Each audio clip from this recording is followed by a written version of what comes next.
আসসালামু আলাইকুম, welcome back to my channel Sultana kitchen. আমার আজকের রেসিপি আলুর পুর ভরা লঙ্কার পকোড়া। লঙ্কার পকোড়া বানানোর জন্য আমি এখানে বড় সাইজের লঙ্কা নিয়ে নিয়েছি। এগুলো ঝাল কম হয়। লঙ্কাগুলোকে এবার আমি ধুয়ে পরিষ্কার করে নেব।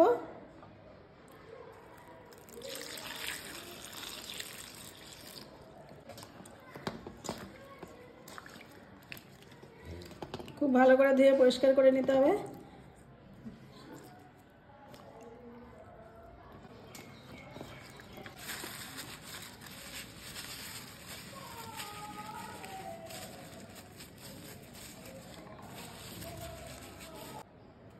লঙ্কাগুলোকে এবার আমি একটু চিড়ে নেব।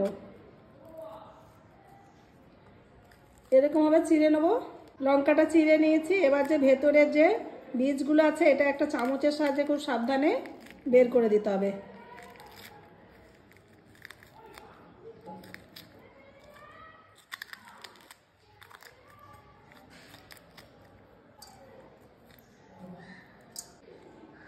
দেখো আমি সব বীজগুলো বের করে ফেলে দিয়েছি। এভাবে সব লঙ্কাগুলোকে আগে রেডি করে নেব। আমি আরও একটা কেটে দেখিয়ে দিচ্ছি। প্রথমে একটা ছোট ছুরির সাহায্যে একটু চিড়ে নিতে হবে। এরকমভাবে চিড়ে নিতে হবে। তারপর একটা চামচের সাহায্যে খুব সাবধানে ভেতরের বীজগুলোকে বের করে দিতে হবে। দেখো খুব সহজেই বেরিয়ে আসছে।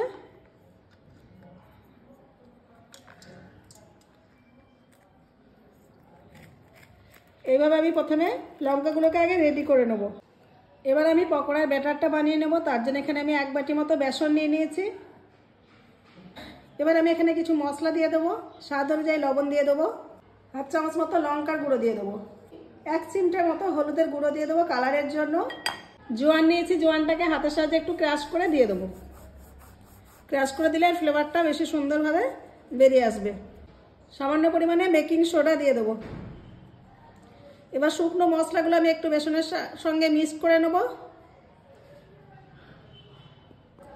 এবার আমি অল্প অল্প করে জল দিয়ে একটা ব্যাটার বানিয়ে নেব।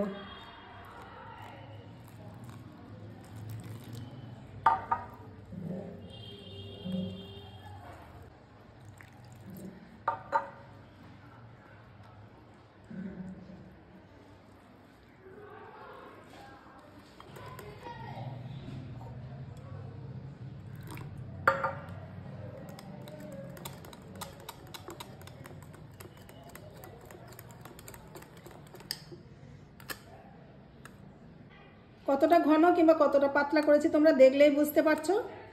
ঠিক এইরকমভাবে একটা ব্যাটার বানিয়ে নিতে হবে। তো ব্যাটারটা রেডি হয়ে গেছে। আমি এবার এটাকে সাইডে একটু রেস্টে রেখে দেবো 5 মিনিট মতো। লঙ্কার ভেতরে পুরের জন্য আমি এখানে 2টো আলু সেদ্ধ নিয়েছি। 1 মুঠি মতো মটরশুঁটিকে সেদ্ধ করে নিয়েছি। এবার আমি খুব ভালোভাবে আলুটা মটরশুঁটিটা ম্যাশ করে নেব।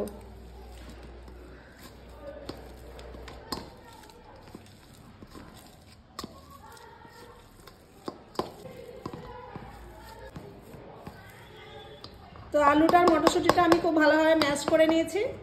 এবার আমি এখানে কিছু শুকনো মশলা দিয়ে দেবো, যেমন লঙ্কার গুঁড়ো, সামান্য পরিমাণে হলুদের গুঁড়ো, 1/2 চামচ মতো জিরে গুঁড়ো, 1/2 চামচ মতো চাট মশলা।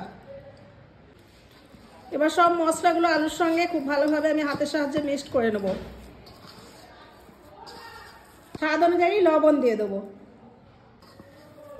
এবার মিক্সড করে নেবো লবণটাও ভালোভাবে। লবণটা আমি দিতে ভুলে গেছিলাম, সবার শেষে ওই জন্য লবণটা দিলাম। পকোড়ার পুর একদম রেডি হয়ে গেছে। লঙ্কাগুলো সব ফাটিয়ে বীজ বের করে রেডি করে নিয়েছি। এবার লঙ্কার মধ্যে আমি পুরগুলোকে ভরে নেব। আলুর যে পুরটা করে রেখেছিলাম এটা লঙ্কার ভেতরে আমি ভরে নেব। এরকমভাবে একটু পুর নিয়ে হাতে করে লম্বা লম্বা করে নিতে হবে, নিয়ে লঙ্কার ভেতরে দিয়ে দিতে হবে।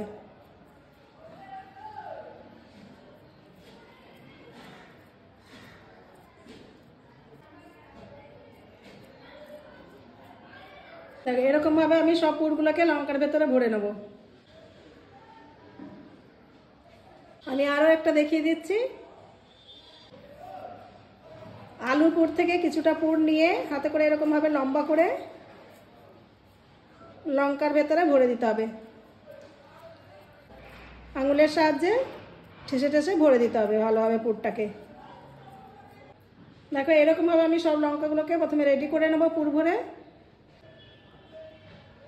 লঙ্কাগুলো আমি সব পুর ভরে রেডি করে নিয়েছি। লঙ্কার পকোড়াগুলোকে এবার আমি ফ্রাই করে নেবো। তেলটাকে খুব ভালোভাবে আমি গরম করে নিয়েছি। এবার লঙ্কাগুলোকে আমি বেসনের ঘোলের মধ্যে ডুবিয়ে নেবো। খুব ভালোভাবে ডুবিয়ে নিতে হবে। এক্সট্রা বেসনের ব্যাটারটাকে এভাবে ঝরিয়ে নেব। এবার আমি গরম তেলের মধ্যে দিয়ে দেবো।